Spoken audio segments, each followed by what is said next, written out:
मंगल करण धनी श्री देवचंद्र जी नाम श्री प्राणनाथ नित्य मूलपति श्री राज सुनाम तेज कुंवर श्यामा युगल को पल पल करो प्रणाम किया जी को पल पल करो प्रणाम।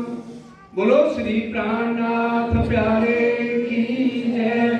बोलो श्री सद्गुरु महाराज की जय। श्री महामती कहे बोलो हुक्मे अरस मसाला ले दरगाही रूहन को सुख असल देने के सुख असल देने के मुख मेरे महबूब का। परम आदरणीय धामधनी के लाडले सुंदर साथ जी, आप सबके चरणों में कोटि कोटि प्रणाम। ये पूरा वाणी निरंतन धामधनी के मुखारविंद का, उनके स्वरूप का, उनके कंधों का, उनके मच्छों का वर्णन है और ये सिर्फ चितवन से ही संबंधित है। जब भी हम एकांत में बैठें तो हमारी सुरता बिल्कुल नीचे नहीं आनी चाहिए। मोबाइल बंद, कोई घंटी नहीं। 2 बजे के बाद ही ये प्रकरण अगर हम पढ़ेंगे तभी हमारी सुरता परमधाम वापस जाएगी और हम धनी के सन्मुख होंगे। तभी हमारे नेत्र से नेत्र वाला जी से मिलेंगे, क्योंकि जब तक ये अंदर नहीं उतरेगा तो हम राज्य के दर्शन कर ही नहीं सकते। श्यामा जी को दर्शन हुए धामधनी के, इंद्रावती जी को दर्शन हुए धामधनी के, सरकार साहब को दर्शन हुए धामधनी के, बड़े महाराज श्री को दर्शन हुए धामधनी के और परमहंसों ने भी दर्शन किए। और हम भी दर्शन कर सकते हैं अगर हम पूरा ध्यान चितवन में रखें। आत्म जागृति का परम लक्ष्य ही चितवन है, क्योंकि चितवन के बिना हमारी आत्म जागृत हो ही नहीं सकती। इत खिलका है जो लटका जीत चलो भावे हार महामती हेत कर करे साथ को बिन बिन की करत होगा। चाहे हम बाजी जीत के जाना है तो हमारे ऊपर है कि दोबारा हमने यहाँ रहना ही नहीं है। ये भाव लेकर हमारा ध्यान हर पल सिर्फ राज्य की तरफ रहे, क्योंकि सुंदर साथ जी ये माया के इतने दुख हम सब जने देख रहे हैं। एक जने की बात नहीं है, हर एक के परिवार में दुख संकट कोई ना कोई चलता ही रहता है। फिर हम बालोवीरा का पाठ करना शुरू कर देते हैं। एक राज्य को ही पकड़ लेना, सरकार साहब क्या कहते थे, हर समय हम मेहर ही मांगते हैं। मेहर वाले के सिर पर याद रख दो ना, राज्य से ही राज्य को मांग लो ना, तो तुम्हारे सारे दुखों का ही निवारण हो जाएगा। तुम आए सब आए, सारे दुख ही दूर हो जाएंगे। हम छोटी छोटी ये जो संसार की इच्छाएं कर करके फिर बालोवीरा का पाठ करते हैं, उसको खत्म करें। सिर्फ एक ही दर्द लेना है, बस यही जो दुख लेना है, विरह लेना है, चितवन में बैठना है। सुंदर साथ जी तो यही दर्द होना चाहिए कि बस राजी अब ले चलो, बहुत हो गया। सुंदर साथ जी कितना को खेल देखना है, ब्रिज में देख लिया, इच्छाएं पूरी नहीं हुई, रास में देख लिया, फिर हम सोचने लगे नहीं अब इस बार हम जीतेंगे, और यहाँ आकर तो उनसे भी बुरी हालत हो गई। जागियां तो भी खेलना छोड़े। बार बार हम भूल जाते हैं कि भी इससे छुटकारा कैसे हो, लेकिन हम दुखों में पड़े रहते हैं और राज्य की तरफ ध्यान ही नहीं देते। बस दुख दूर हो जाए, हमारे बालोवीरा का पाठ किया, राज्य तो मेहरबान है, वो तो हको काम और कछु नहीं देवे रूहों लाड लज्जत, वो तो हमारी इच्छाएं पूरी करने के लिए यहाँ लाए। लेकिन इच्छाओं को हम गुणों इंद्रियों को सिर्फ राज्य की तरफ लगाएं और एक ही चाहना करें ना, जो रतनपुरी में सरकार साहब के कमरे में लगी है। हमको इस खेल से सिताब काढ़ो श्रीराज, भय मनोरथ पूर्ण रहो न कोई। बाकी जिन आत्माओं की इच्छा वो रहे ना। अब परम धाम में मेरी इच्छा है राज्य के गले में 5 हार नजर आए, मुझे 5 आ रहे हैं ना। दूसरे साथी को नजर आए, दूसरी अंगना को नजर आए कि राज्य के गले में 4 हार होने चाहिए, उसको 4 नजर आ रहे हैं ना। तो हर एक की अपनी इच्छा है। आत्म जागृति हर एक की अपनी अपनी है। पर आत्म तो इकट्ठे उठेंगे, पौड़े भेले जारसी भेले। आत्म की जागृति, जिसके दिल में दर्द और पीड़ा है, मुझे अब नहीं रहना, वो तो कम से कम राज्य में लग जाए। इतने परमहंसों को देखकर भी हम नहीं समझ रहे कि अब हमें यहाँ नहीं रहना। अपनी चाहनाओं को, गुण इंद्रियों को नियंत्रण करके, खत्म करके सिर्फ एक आत्म जागृति का लक्ष्य कि बस पिया जी के साथ चलना और पिया जी में होना, 2 बातें हैं। हम सब बालाजी के साथ तो चल रहे हैं, उनके अंदर मार्फत की ये जो 2 बंदगी, दूसरी बंदगी है राज्य के अंदर मिल जाना, ताकि उनका इश्क हमें मिल जाए। कोई खाली ना गया इन खिलवते पाया इश्क, दर्द हमारे अंदर आ जाए इश्क का। फिर हमारी जब चाहना राज्य देख लेते हैं, फिर हमें दोबारा जन्म लेना ही नहीं है। हमारी आत्म को दोबारा जी पे राजी डालेंगे ही नहीं। सुंदर साथी, आज हमारा ध्यान जो है राज्य महाराज कहाँ ले जाना चाहते हैं? सिर्फ राज्य महाराज के शुरुआत से कहाँ ले जाना चाहते हैं? उनके मुखारबिंद के ऊपर, जिनसे हमारी नजर हटती ही नहीं थी। परम धाम में रहते हुए हम और किसी को देखते ही नहीं थे, हमें पता ही नहीं था कादर की कुदरत किसे कहते हैं, हम नहीं जानते थे। और अब तो पता लग गया ना हमें ये कादर की कुदरत क्या है। अब तो हमें पता लग गया एक धनी के अलावा कोई हमारा है ही नहीं। जितना मर्जी हम दूसरों के साथ प्यार कर लें, लेकिन एक दिन वो साथ छूट जाता है। सिर्फ एक मेरे को धनी चाहिए, इतना दर्द होना चाहिए हर एक को अपनी आत्म जागृति का। जिसके दिल में ये दर्द आता जाएगा, बस वो फिर राज्य में ही हो जाएगा। फिर उसका यहाँ और कोई नहीं, बस एक तू और एक मैं। और आज मुखारबिंद का है कि वे मुखड़े तो नजराटा नहीं तेरे जया होर दिसदा, कि वे मुखड़े तो नजराटा नहीं तेरे जया होर दिसदा, दिल करदा मैं तेनू वेखी जावां नहीं तेरे जया होर दिसदा।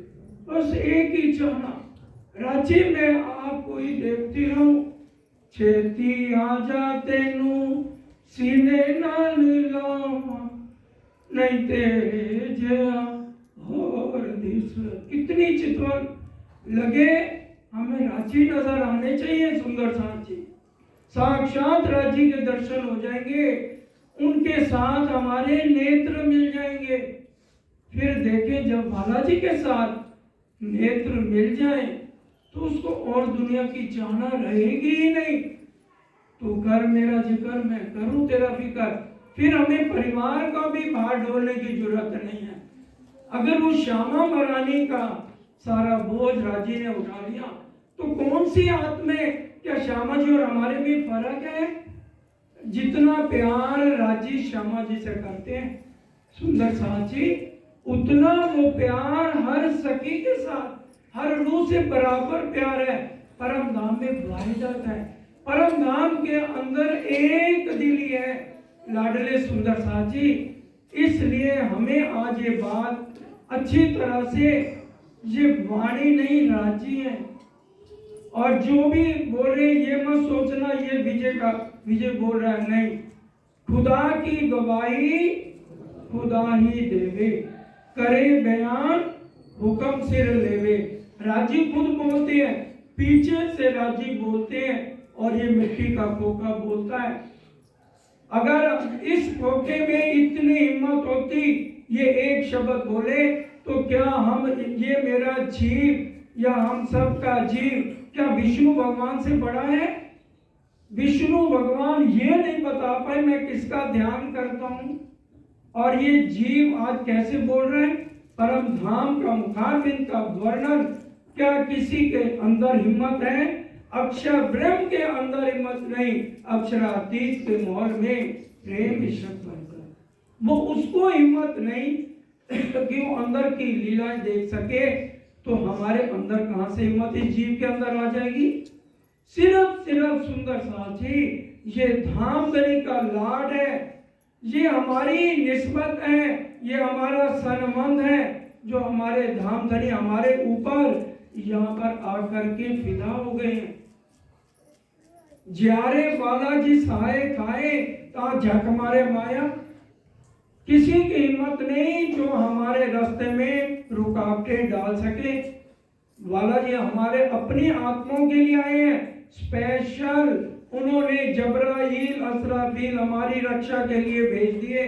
हमें दुनिया से डरने की कोई जरूरत नहीं, ये नहीं अहंकार से कोई बोल रहा है, लेकिन क्यों, जब जबराइल असराफील यहाँ तक कह दिया पंच वासना सब देव खड़े, कहा मंत्र चले क्यों? अक्षय ब्रह्म की 5 वासनाएं विचार करिए, हमारी रक्षा के लिए सब देवी देवता हमारी रक्षा के लिए खड़े हैं, तो ये दुनिया वाले हमारा क्या बिगाड़ सकते हैं? जो बात है मुंह पर सच्ची कहना सीखे, तब है हमारी आत्म जागृति। किसी का दिल नहीं दुखाना। अभी हम मन्नू बेटे से सुन रहे थे, एक नजर मेरी धनी पे दूजी साथ के माए, और सुंदर साथ को कोई दुख दे, किसी का दिल दुख जाए, तो महामती जी कह रही है तो मेरे को दुख होता है, नहीं तो मेरे को तो दुख होता ही नहीं है। हम विचार करें, हम राज्य का दिल दुखा रहे हैं, क्योंकि महामती जी क्या कह रहे हैं, ए वचन महामती से प्रकट न हुए। हम बाणी पढ़े, हम वाणी मंथन करें, चाहे भले 10 चौपाइयां पढ़े, वो कह रहे हैं महामती ये वचन नहीं कहती, तो फिर हम किसका दिल दुखा रहे हैं? बताइए। हम बालाजी का दिल दुखा रहे हैं, किसी सुंदर साथ का। ये सारी रूहें कौन है? सारे राज्य के तन है, कर कबीला पार का है। किसी एक भी सुंदर साथ का दिल दुख गया, हमें तो नहीं पता ना ये ब्रह्म सृष्टि किसी के ऊपर लेवल तो नहीं है, हम नहीं जान सकते, हमारे अंदर इतनी अभी जागृति नहीं, हम देख के कहीं ये ब्रह्म सृष्टि है, लेकिन हम उसके बोलने से, मुख बोले थे पाइए दिल अंदर के बुझ, तब पता चलता है कि ये आत्म कहां से बोल रही है, इसकी रूह कहां से आई है। तो उसी से हम जज कर ले कि खासकर इसके साथ तो हमारा बिल्कुल ईर्ष्या द्वेष नफरत सब खत्म होंगे, तब चितवन लगेगी। लाख कोशिश कर लो, आगे ये दज्जाल खड़ा हो जाएगा। चितवन करनी है, चौपाई से जो बात है सरकार साहब ने चौपाई से समझाई है, तहकीक अर्ज पहुंचत है जो भेजिए पाक दिल। हमारा अगर पाक दिल नहीं है, सुंदर साथ के लिए हम निर्मल नहीं है, उनके लिए हमारे दिल में ईर्ष्या द्वेष नफरत है, हमारी चितवन नहीं लगेगी, अर्जी पहुंचेगी नहीं। राजी के राजी को हम हिलाएंगे कैसे?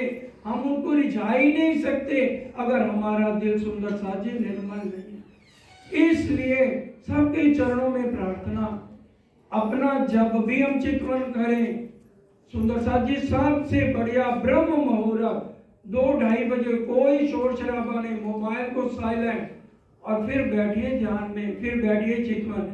क्योंकि आजकल तो 12-1 बजे तक घर में भी खटपट चलती है, सभी के घरों में, हम सब जानते हैं, क्योंकि बच्चे भी ऐसे, और उनको भी हमें समझाना है। उस खटपट के बाद 2 बजे से 5 बजे 6 बजे जो सरकार साहब जैसे बैठते थे, बड़े महाराज जी बैठते थे, जो इन आंखों से राजी ने दिखाया, शेरपुर में दिखाया, जब शुरू से शेरपुर में ही हमारा ज्यादा रहना होता था, और फिर सरकार साहब के साथ हुआ, उन दोनों का जीवन मैंने तो यही देखा, 2 बजे ही उनका ध्यान का समय रहता था, जितना समय सरकार साहब घर में रहते थे या जितना समय शेरपुर में मेरे को देखने में आया। इसलिए उन्हीं से ही हमें सीखना है कि जो ऐसे परमहंस हुए उन्होंने अपना जीवन कैसे बिताया। हमारे नजर कभी भी राज्य के मुखार बिन से नहीं हटनी चाहिए। ये आज हम प्रण करके जाएं, चितवन में बैठे, बस किवे मुकड़े तो नजर हटावा, नहीं तेरे जिया और दिसदा, हुन आजा तेनू छाती नाल लावा, नहीं तेरे जिया और दिसदा, दिल करदा मैं तेनू वेखी जावा, नहीं तेरे जिया और दिसदा। बस उन्हीं को देखते हुए हमारा जीवन बीतना चाहिए, और वो हमारा जीवन का टाइम है रात को 2 से 5। फिर 5 बजे आपने सोना है, सो जाइए, या जो भी करना है करिए, लेकिन ये नियम बना लीजिए वो ब्रह्म मुहूर्त का समय जो है ना, बिल्कुल शांत और राज्य में चितवन लगाने का समय सबसे श्रेष्ठ कहा गया। उसके बाद दिन में उठते बैठते चलते सुपन सोवत जागरत, खाते पीते खेलते सुख लीजिए सब विदित, ए बल जब तुमने किया अलबत बल सुख धाम, अरस परस जब यो हुआ तब सुख देवे श्याम श्याम।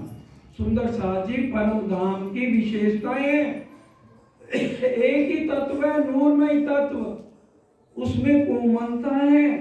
अब राज्य के मुखारबिंद को जब हम देख रहे हैं, तो जब बालाजी के शरणों में हम करण फूल पहनाते हैं, तो हम उसकी कोमलता का सुख लें जब हम चितवन में बैठे हैं। ये बड़े ध्यान से समझने की बात है।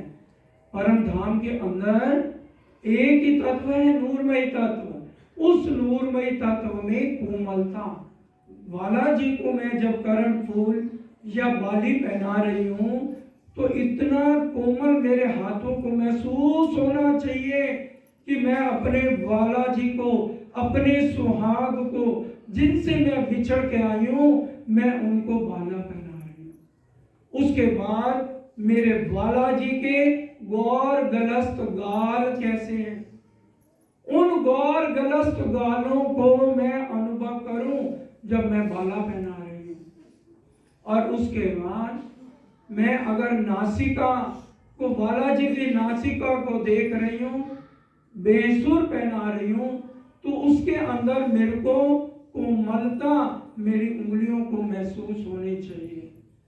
और इसी तरह से जब मैं बालाजी को बालाजी बांध रहे हैं, उनमें कलंगी और दुगदुगी लगा रही हूं, तो मेरा हाथ जैसा जाए पाग पर, तो उसी समय मेरी उंगलियों को उनका स्पर्श अनुभव होना चाहिए। बालाजी को जब मैं गले में हार पहना रही हूं, तो मेरे हृदय में चुभन होनी चाहिए, मेरे हाथों को महसूस होना चाहिए मैं किसके गले में हार पहना रही हूं। वो कोमलता मुझे महसूस होनी चाहिए। सुंदर साथ जी, और जब मैं बालाजी के चरणों को निहारना है, निहारते हुए मैं घुटनों के बल जब मैं अपनी दोनों हथेलियां धामधनी के चरणों में रखती हूँ, उनकी हथेलियों को अपने हाथों में लेती हूँ, और मेरे हाथों भारीपन होना चाहिए। मैंने अपने प्रीतम, अपने माशूक के चरणों को, अपने कोमल चरणों को अपने हाथों में लिया है, उनकी कोमलताएं मुझे अनुभव होनी चाहिए। फिर मैं उन चरणों को जब हेड़े पे लगाऊं, मेरे हेड़े को महसूस होना चाहिए ये मेरे महबूब, मेरे माशूक के चरण कमल है। ये कोमलता हमें महसूस होनी चाहिए। सुंदर साजी सुगंधी खुशबू जब मोहम्मद साहब अरश अजीम में गए और वापिस आए, तो उस समय कितने समय तक उनको वो इश्क, वो खुशबू उनके अंदर से आती रही। जब हम बालो मीरा का पाठ करते हैं ना तो जल रखते हैं और फिर जल को पी लेते हैं। ये बिल्कुल मैं आपको सही बात बता रहा हूँ, क्योंकि हमारे घर में महाराज श्री के चरण कमल है जो सरकार साहब को उन्होंने दिए थे। तो सुंदर साहब जब भी आते हैं ना उनके चरणों को धो धो के ले जाते हैं और बालो मीरा का पाठ कर करके ले जाते हैं, तो उनके सारे कष्ट दूर हो जाते हैं। यहाँ के भी काफी सुंदर साहब वहां आए और चरणों को धो के ले गए। ये तो जहरी बात हो गई। बातों ने हमें भी वो खुशबू आ सकती है जो मोहम्मद साहब को आई। वो कैसे? हमारे दिल में एक ही दर्द जब होगा ना, मैंने बालाजी को मिलना है, मेरे को वो खुशबू चाहिए, तो हम जो जल रखे ना वो इस दर्द से रखे, बालाजी मुझे आपके इश्क की खुशबू चाहिए, मेरे को माया का तो कुछ चाहिए ही नहीं, सिर्फ आपकी मेरे को खुशबू चाहिए। और फिर पूरा 3 घंटे दर्द में विरह में जो हमने चितवन किया ना, फिर उस जल को एक बार पी के देखिए, अगर आपको ना खुशबू आए तो कहना। सुंदर साथी, ये है वो खुशबू जिसको हम महसूस कर सकते हैं।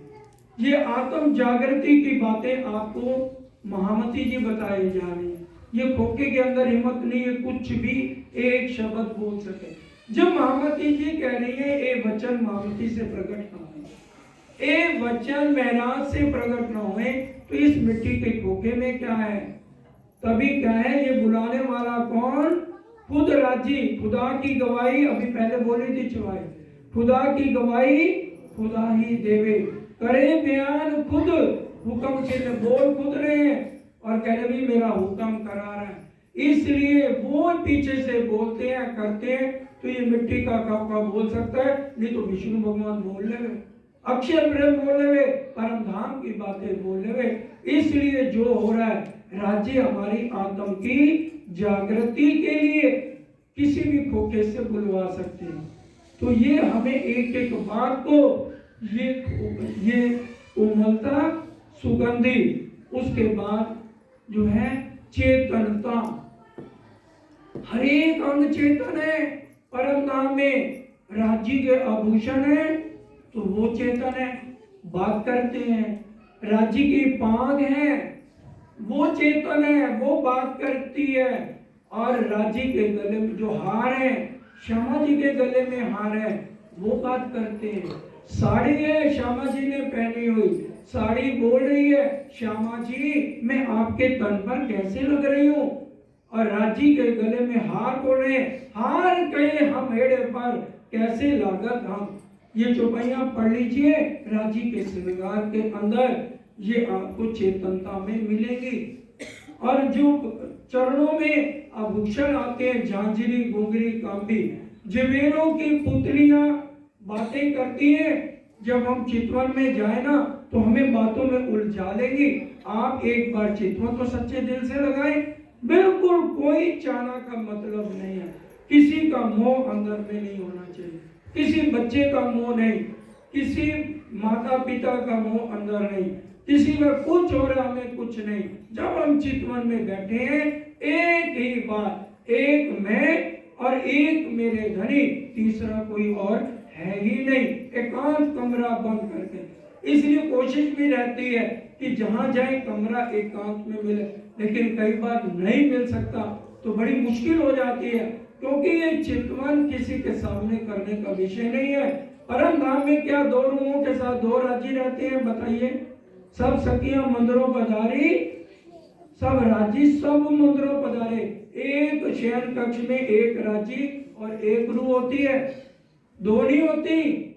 ये बड़े ध्यान से समझिए, परिक्रमा में पढ़ लीजिए इन बातों को। इसलिए चितवन एकांत की है, दूसरा जगह है आपकी चितवन लगेगी नहीं।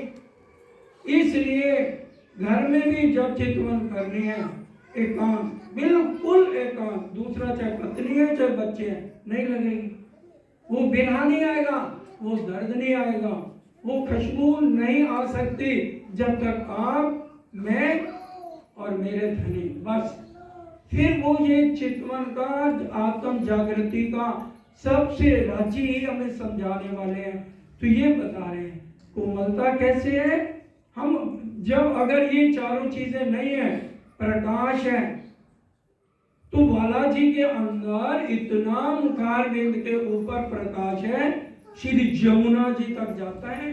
ये देखिए कोहिनूर हीरे का समझा ना, तो वो गोविंदास जी थे ना, गुरु गोविंद सिंह जी थे, तो उनको इतना था कि इतना महंगा होता है कोहिनूर कि 4-5 देशों को बेच के वो कोहिनूर मिलता है, इतना उसके अंदर प्रकाश होता है। तो जब वो उसको अपने साथ रखते थे ना कोहिनूर को गुरु गोविंद सिंह जी, तो पूरा प्रकाश हो जाता था। और ये तो परम धाम की बालाजी की बात है, उनके अंदर इतना प्रकाश है बालाजी के, वहां लाइट की जरूरत नहीं है, हर एक चीज चेतन है परम धाम के अंदर। सुंदर साची हर एक चीज बोलती है। ये सागर ग्रंथ में अब राजी को क्या जरूरत है श्रृंगार लिखने की। सागर ग्रंथ में बालाजी ने 3 बार अपना श्रृंगार वर्णन करा दिया, 2 बार श्यामा जी का श्रृंगार वर्णन करा दिया, 1 बार हम रूहों का श्रृंगार वर्णन करा दिया। फिर श्रृंगार को महाश्रृंगार क्यों कह दिया? क्योंकि एक एक अंग का जरा जरा वर्णन सुंदर साजी कर दिया। वो इन चौपाइयों में है, रंगति उज्ज्वल गुलाल। और ये रांची के मुखारबिंद का वर्णन रंग अति, जहां अति हो उससे ऊपर धाम धनी के सुंदर साजी कोई शब्द ही नहीं है, अति। और ये परम धाम के शब्द, परम धाम के, और मसाला इत का वर्णन वहां का और वहां के शब्दों से, क्योंकि महामती कहे सुनो सार वाणी खोल देखो। श्री प्राणनाथ जी ले आए धाम से वचन, परम धाम के ये वचन है, और बता रहे हैं कि भी किस तरह से अति शब्द लग गया, तो इससे ऊपर और कोई शब्द नहीं है। इतना उज्जवल गुलाल, दूसरा सागर नीर का है, तो इसका रंग क्या है? लाल है। तो मेरे महबूब का रंग कैसा है? यहाँ का छोड़िए, यहाँ तो हम मुख के ऊपर दुनिया की चीजें लगा के अपने आप को मेकअप करते हैं, जवान लगना चाहते हैं। तो आजकल तो कितनी चीजें चले, हमें उससे कुछ लेना नहीं, जो भी करें। लेकिन ये परम धाम की बात हो रही है, वहाँ नूरमय एक ही तत्व है, और वहाँ का वर्णन है, वहाँ का गुलाल। हम समझे जो दूसरा जो सागर है, नीर सागर, जिसका रंग लाल का गया, माणिक की तरह चमकता हुआ, इतना मेरे महबूब का रंग कोमल, छिकलाई लिए हुए, तेज पुंज कोमलता से भरा हुआ है। क्यों कहूँ सलूकी नाजुकी, नूर तजल्ली नूर जमाल। वर्णन किसी आदमी का नहीं हो रहा, यहाँ ब्रह्मा विष्णु महेश या देवी देवताओं का वर्णन नहीं हो रहा, इनसे करोड़ों गुना सुंदर, अति सुंदर मेरे महबूब वाला जी नूर तत्व से उनके मुखारबिंद का वर्णन महामती जी हम रूहों को आत्म जागृति के लिए कर रही है, ताकि हमारी सुरता बालाजी के मुखारबिंद को अच्छी तरह देख सके। बाहें मेरे माशूक की प्यारी लगे मेरी रूह, मेरी रूह को जब हम चितवन करेंगे तभी तो बालाजी की जो बाहें हैं मेरे को उनसे प्यार होगा। एक एक अंग को निरखने को दिल करेगा जब हम चितवन में बैठेंगे। हक हुक्म यो कहावत सो वही जाने हक हूँ। राजीव ही ये वर्णन कर रहे हैं खुद, अभी बताया ना, खुदा की गवाही खुदा ही देवे, करे बयान खुद हुक्म से लेवे, उनका हुक्म कहला रहा है। लेकिन जब तक हम ये नहीं समझेंगे, ये राजी ही वर्णन कर रहे हैं और मेरी आत्म को झंझोड़ने के लिए कर रहे हैं, तो हमें ये शब्द अंदर नहीं उतरेंगे। चितवन जब तक नहीं करेंगे ये अंदर नहीं आएंगे। इसलिए 3 घंटे जब हम बैठे, बेशक एक चौपाई को ही लेके बैठ जाएं, उसी में ही हमें पूरी लज्जत, पूरा लाड, पूरा प्यार हमारे महबूब, हमारे माशूक अपने आशिकों को दे देंगे। खबे देते तो खूबियां रू देखते। खबे कहते हैं कंधों को। ये जो मेरे महबूब के कंधे हैं, इनकी शोभा का वर्णन ये जुबान नहीं कर सकती है। धनी करा रहे हैं। रूह देख देख होए खुशहाल। जब हम चितवन में देखेंगे, अब बताइए अगर हम चितवन नहीं करेंगे तो कैसे देखेंगे? रूह देख देख बहुत खुशहाल, खुशी हमें कैसे मिलेगी बताइए? जब तक हम उसको देखेंगे नहीं तो ये थोड़ी है मैंने देख लिया ना। जब तक हम आत्म की नजरों से नहीं देखेंगे, अभी वाणी गान सुन रहे था ना, ऐसा आवत दिल हुक्मे जो इश्के आत्म खड़ी होए। जब हक सूरत दिल में चुभे तब रूह जागी जाने। जब सूरत राजी का स्वरूप हमारे दिल में चुभ जाए, हमें वो नजर आने लगे, तब हम समझे कि हमारी आत्म की जागृति हुई है। इसलिए आज तो वाणी कीर्तन छोड़ने को ही मन कर रहा था, जितने दर्द भरे आज वाणी कीर्तन लगातार चलते रहे हैं। जो नेक आवे अरस की लज्जत है। अगर हल्की सी भी लज्जत हमें परम धाम की लज्जत इश्क आ जाए, खुशबू वहां की आ जाए तो रोम रोम लगे रूभाल। फिर घाव लगेंगे अंदर, फिर अंदर होगी मामती काफर दो कहे जिनकी ए तफावत ए चोट काफरों ना लगे मोमन छेद निकसर, ये उसी को घाव लगेंगे। क्योंकि ज्यों मीन बिछड़ी जल थे यागत जाने सोए। तो इसलिए जैसे मछली बिना पानी के तड़पती है, ऐसे रूह आज तड़प रही है। मेरे दुल्हा आप आओ और मेरे दिल की प्यास बुझाओ। खबे मच्छे कोनिया। खब्बे ये हो गए कंधे, मच्छे ये डोले, जिसको हम अपने पंजाबी में कहते हैं ना, खब्बे मच्छे ये कोनिया और कलाइयां काड़न। और ये कलाई, इसको सुंदर सा जी यहाँ से यहाँ तक क्या कहते हैं? कलाई। इसके अंदर क्या क्या पहना हुआ है? कड़ा और पहुंची। बड़े ध्यान से, ये कड़ा और पहुंची पहनी हुई है। कह रहे हैं खब्बे, कंधों को देखो, और वो कह रहे हैं देखो। हम तो सुन रहे हैं, हमें कब दिखाई देंगे?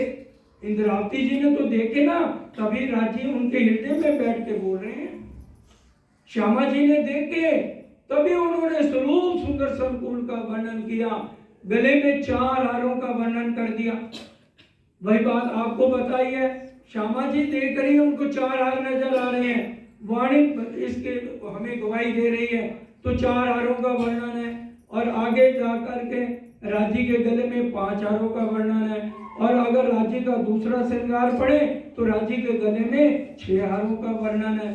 तो ये जिस रूप को जैसा नजर आता है उतने हार बालाजी को ने पहने हुए हैं। हर आत्म की जागृति सुंदर साथ जी अलग अलग है। इसलिए तू कर तेरी हो तो मेरी, हमें दूसरे से नहीं लेना। ये नहीं है कि हमें प्यार नहीं रखना, बराबर सबसे प्यार रखना है, किसी का दिल नहीं दुखाना, लेकिन मैंने अपने महबूब को देखना है, बस ये हमारे दिल में चाहना होनी चाहिए। पहुंचे हथेली अंगूरी। और पहुंचे ये हथेलियां, इसकी रेखाएं कितनी है आज क्या हम बता सकते हैं? बालाजी की इस हथेली में कितनी रेखाएं हैं?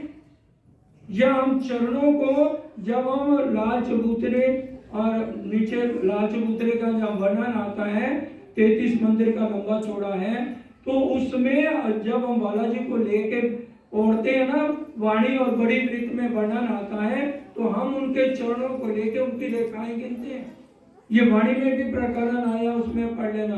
तो एक रेखा का वर्णन नहीं हो सकता।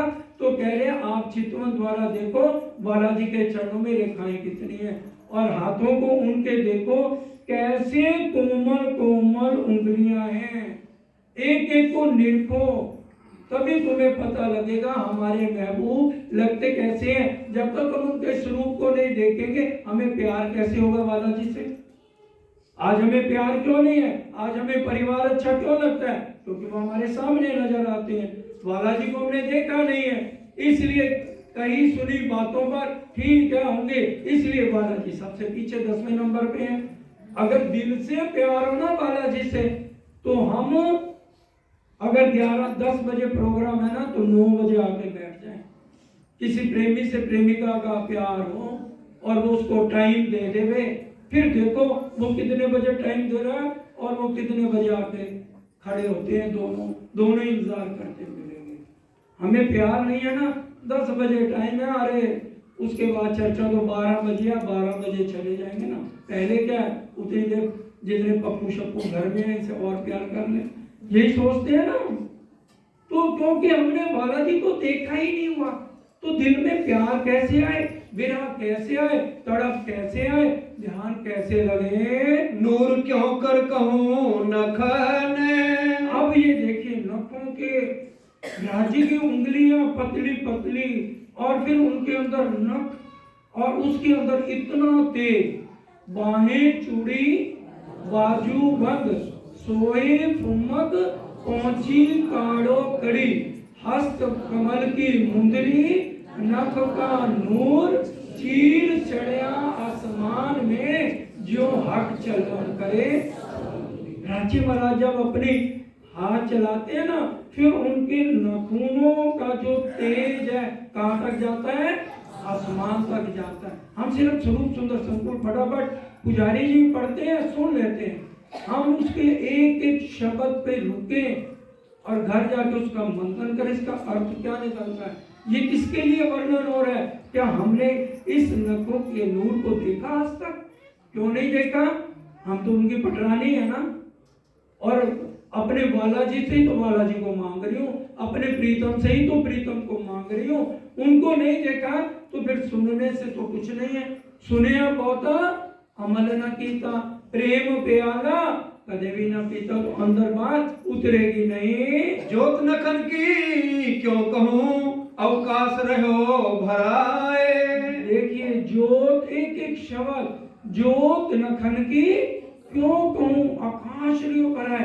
नख के नूर में इतना तेज है, पूरा नूर से आकाश भरा हुआ नजर आता है। तम ज्योत नखन की नहरें चलिया जाए। नहरें चल रही हो, इतना तेज, इतना प्रकाश। पुखराज से जब 16 धाराओं का जल आगे चलता है, मूल कुंड से लगातार चलता है, रुकता नहीं है, उसी तरह से ये नख का नूर ऐसा तेज है जैसे दरिया लहरें के लहरें चल रही हो। इतना नूर, इतना प्रकाश परम धाम के अंदर जगमगा जाता है। ये तो सिर्फ रांची के नख के नूर का वर्णन है, और वो हमारे तन भी इसके नूर से इश्क के भरे हुए, एक एक अंग इश्क का भरा हुआ है। इसलिए रूहों के अलावा इस तेज को, इस प्रकाश को ना कोई समझ सकता है, ना कोई देख सकता है। परम धाम में जिनके असली तन वहां हैं, सिर्फ वही इनको देख सकते हैं, और रांची ये सुख उन्हीं को दे रहे हैं। जो जो हाथ की अंगूरी होत है चलवन। जैसे से धीरे धीरे धीरे बालाजी पूरी मस्ती में है। जब रूहों को लाड लडाते हैं ना, तो उनका वर्णन ये जुबान नहीं कर सकती। परम धाम में जो रूहें लाड लेती है कि मेरे बालाजी कैसे उंगली को धीरे धीरे जब चलाते हैं, तो त्यों त्यों नख ज्योत आकाश में नहरें चीर चली रोशन। नहरें चीर करती हुई इतना रोशन प्रकाश ही प्रकाश चारों तरफ हो जाता है। एक अंग जो निरखिए तो निकस जाए उमर। सिर्फ एक अंग भी बालाजी का अगर हमने चितवन में देख लिया ना, आगे हमारी रूह बढ़ ही नहीं सकती। एक अंग में इतना तेज, इतना प्रकाश, इतना प्यार हमें बालाजी के कोई भी अंग देख लिया तो हमारी आत्म उससे आगे सुंदर सास जी बढ़ ही नहीं सकती है। एक अंग वर्णन ना हो वही तो हो स्वरूप वर्णन क्यों कर। अब अगर एक अंग भी वर्णन नहीं हो सकता तो राजी महाराज ये नूरी तन जो परम धाम का है, पूरे स्वरूप का वर्णन महामती जी कह रही है मैं कैसे करूं। अति गौर हस्त कमल अति नरम अति सलूक। हर जगह अति अति आए। ये परम धाम का अति, परम धाम की कोमलता, परम धाम की चेतनता, परम धाम का नूर, परम धाम का प्रकाश, उसके लिए अति शब्द आया है। ये अति शब्द सिर्फ वही रूहें महसूस करेंगी जो चितवन में है। ये हस्त चकलाई देख के जीवरा होत नहीं टूक टूक। रामती जी क्या कह रही है, तुम्हारे अंग के टुकड़े टुकड़े क्यों नहीं हो जाते? इतना सुंदर स्वरूप राजी का देख के अगर तुम रोए, अपने आप को कहते हो मोमिन है और धामधनी के चरणों में बैठी है। ये अंग सारे रस भरे सब संधों संध इसक। ये सारे अंग एक एक अंग इश्क से भरा हुआ है, कोई भी खाली ना गया इन खिलवतें। अगर हम चले गए ना, एक बार चितवन में जाए, एक बार चितवन लग गई ना, तो वहां से वापिस ही नहीं आ सकते। हुए इश्क में कैद, राजी के अंदर ही हृदय में राजी बंद करके रख लेंगे। इतना राजी लाड देंगे वो वर्णन से बाहर है। इतना राजी एक एक रूह से प्यार करते 400 साल से। वाला जी हमारा इस इंतजार में है, मेरी लाडली रूह मेरे तक कब आएगी प्रणाम करने। हमारी अभी तक प्रणाम नहीं पहुंची मूल मिलावे में राजी के चरणों तक, ये सोच लीजिए। क्योंकि जब प्रणाम पहुंच जाती है ना, तब उस रूह की हालत ही और होती है। फिर उसको अंदर से सारे विकार हट जाते हैं। जब ये सुख अंग में आवही, तब फिर उसके अंदर विकार रहेगा ही नहीं। हमें ये विकार, अंदर विकार क्यों नहीं खत्म हो रहे? क्योंकि हमारा ध्यान वहां तक अभी तक पहुंचा ही नहीं, हमारी परिणाम नहीं हुए। नहीं तो इतना भी विकार अंदर सुंदर साथी ना रहे। आज हमारे बीच में पद्मावतीपुरी से परम आदरणीय परम वंदनीय दिलीप जी आए हुए हैं। समय का अभाव है और अभी अमित जी भी हैं और अदिति जी ने भी विराट का थोड़ा समझाना है, इसलिए ये पूरी चरण करके हो गया तो छोकरी बता। सहूर के जीवरा उड़े अरस अंग वाहिदत हक। ये एक एक अंग का जो वर्णन हो रहा है वाहिदत, हमारे महबूब धाम दुला का हो रहा है। उनके स्वरूप को हमने अपने हृदय में उतारना है। ये प्रकरण अगली गोष्ठी में इससे आगे फिर ले लेंगे। सुंदर साजी ये निशान लगा लो और यहीं पर ही चौपाई बोला। अरस अंग वाहिदत हक, अरस अंग वाहिदत हक। ये अंग सारे रस भरे, सब संधों संध इसक।